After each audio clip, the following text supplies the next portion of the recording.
Oh, can you see me? Hi, Elizabeth. Hi, how are you? Hey, doing well. How are you? Good. This is awesome. I'm so excited to talk to you via Skype.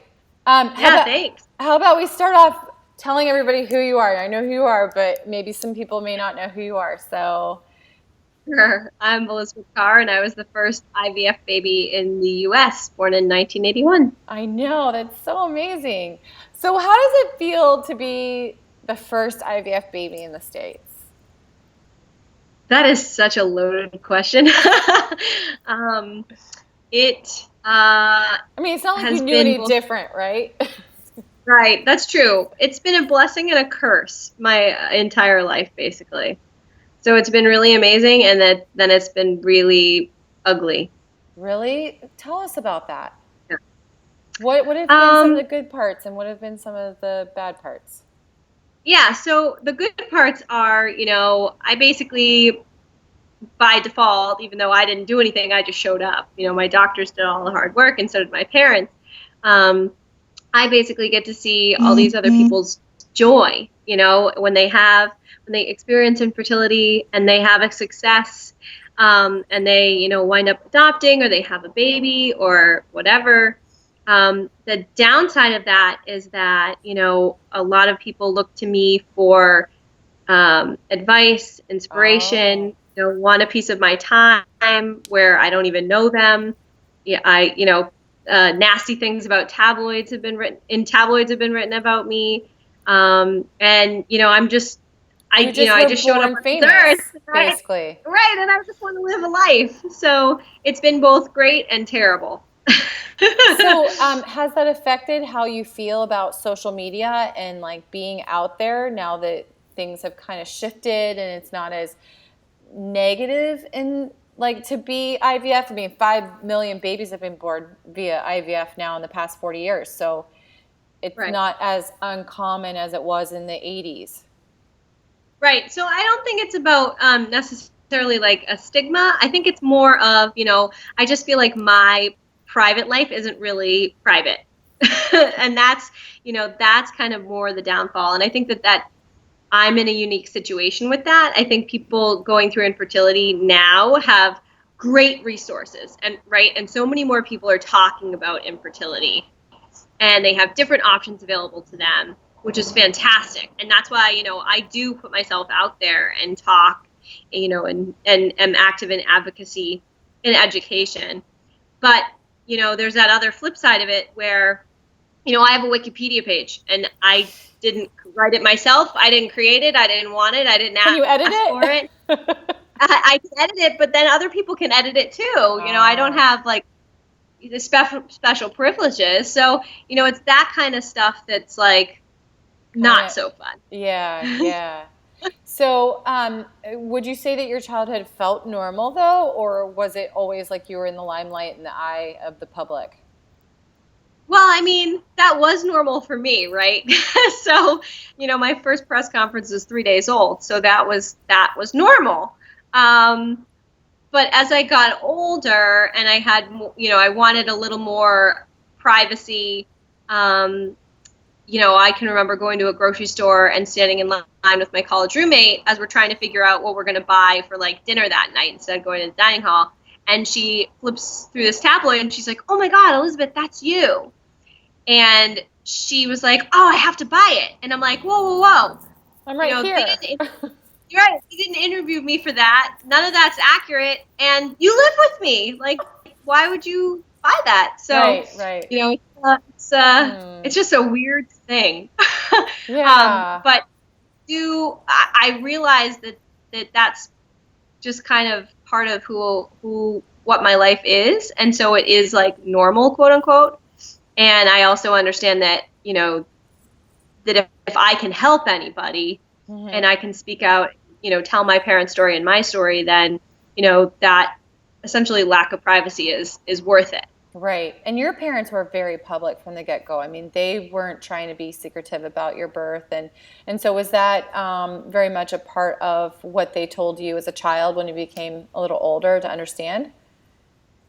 Yeah, so I mean, I think they've always they from the beginning operated from if we can educate people with our story, Yeah. then we want to do it. So they stayed away from like the TV talk show kind of things, and they did Nova and PBS instead of like Maury Povich, right? Sure. So that kind of stuff, and they were always very conscious about that. So I think that's still how I approach things as well. But I also think I was probably the only baby born via IVF who had an agent in reverse. So they would call the hospital and like pre-screen stuff for us, and they wouldn't give out our phone number. And then they would call us and say, do you want to do this, yes or no? Because we had an unlisted phone number back then. Now, of course, you can find anybody any way you want. Yeah, right. Wow. Now, did you ever get to meet your doctor and the team that brought you into fruition, so to speak? Oh, yeah. So what was that like? Doctors Howard and Georgiana were basically my second set of grandparents. And I was really close with both of them up until their deaths. Mm-hmm.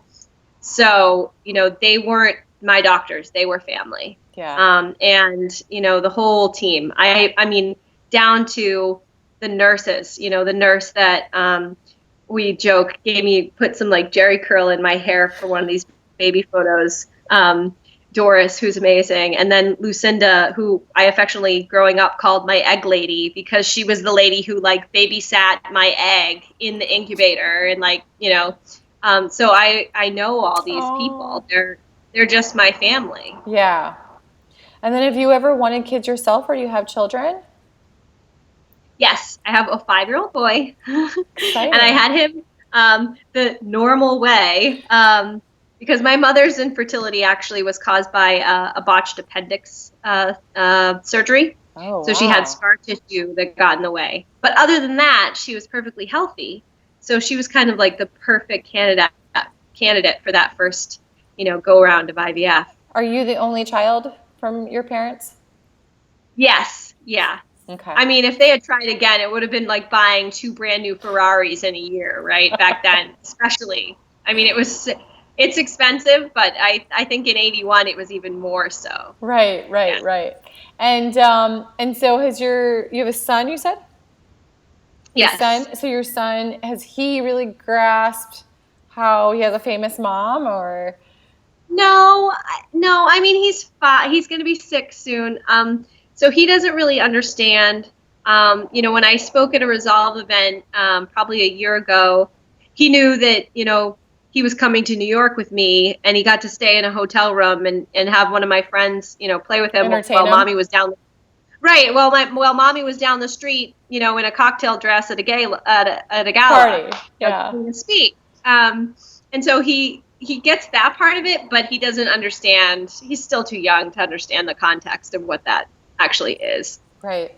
Now, did you ever think about or debate that you would have kids yourself, or was that just kind of natural for you? No, I mean, I've always wanted to have a child.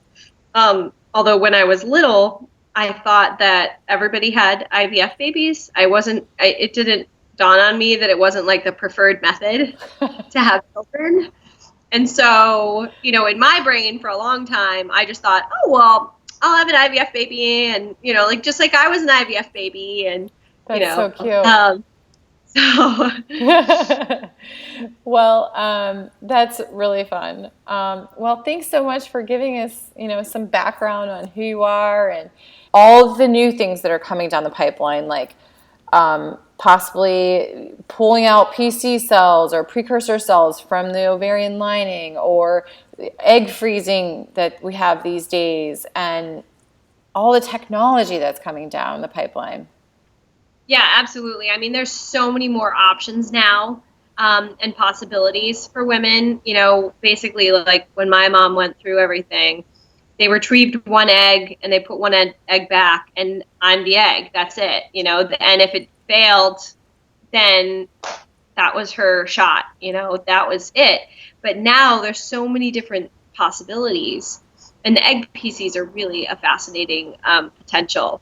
But even egg freezing, which egg freezing is kind of like par for the course now. But I remember the discussion, probably 10 years ago at all these medical infertility conferences that I would always go to, where doctors were talking about, the potentials of egg freezing, and people weren't sure what that would do.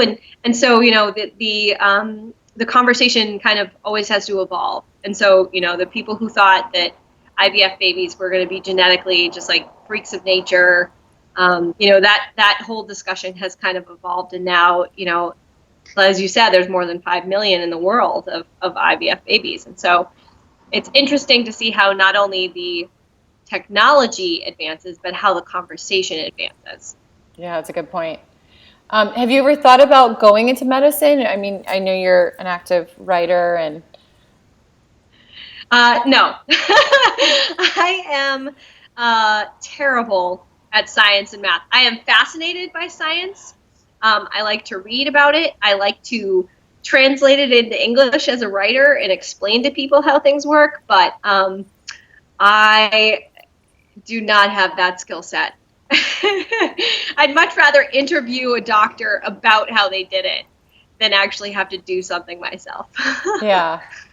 Well, do you have any good advice, since it sounds like people ask you for advice? Maybe you have like a pearl of wisdom you want to share with our listeners.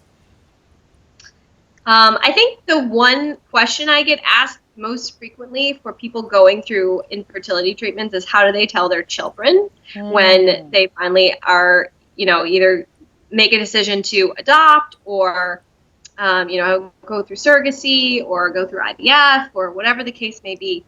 And I always just say, the earlier you tell them, then it's just going to become, no big deal. And I think that is the one thing that keeps advancing the conversation, is the earlier we can have conversations with children to have them understand that there are options out there, and, not feel a stigma, and, to keep talking about it. Or not having a secret even. Like they aren't, exactly. That their history and how they got here isn't a secret. That they were wanted and loved and just came a special way. Yeah, so when I was little, I asked my parents, where do babies come from? And when I was very little, my mother's answer was, well, mommy and daddy couldn't have you without the help of doctors. And then when I got older, I sat down with Howard and Georgiana and watched the Nova documentary, which, my own birth, which is like, hello. Hi. But, I came to understand it more. And then, that's just the kind of conversation that if you have it more frequently, people are going to understand. Right. And then from age 7 on, I could say, well, IVF is when a sperm and an egg are combined and fertilized in a petri dish. And then it, once it fertilizes, it's put back in the mother's womb, and 9 months later, here I am. And it was like that simple. I learned the elevator speech.